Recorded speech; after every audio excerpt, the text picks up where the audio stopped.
एक आमदनावां दी गल पे राजी हुंदियां सुन सुन के। एक आमदनावां दी गल पे राजी हुंदियां सुन सुन के। कहंदे पानी पीओ पुण के ते मुरशद फड़िए चुन चुन के।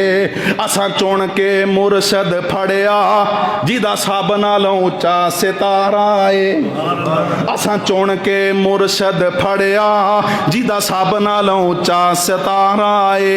एक जग विच मुरशद कामिल सोना नबी मुहम्मद प्यारा है सल्लल्लाहु अलैहि वसल्लम।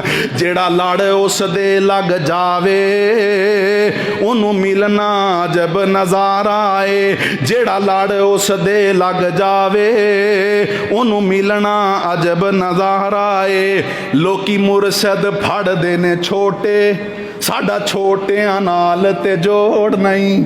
और लोकी मुरशद फड़दे ने छोटे साडा छोटियां नाल ते जोड़ नहीं। साडा मुरशद कमली वाला जिदे वर्गा जग विच होर नहीं। व आखिरु दवाना अनिल हम्दुलिल्लाहि रब्बिल आलमीन।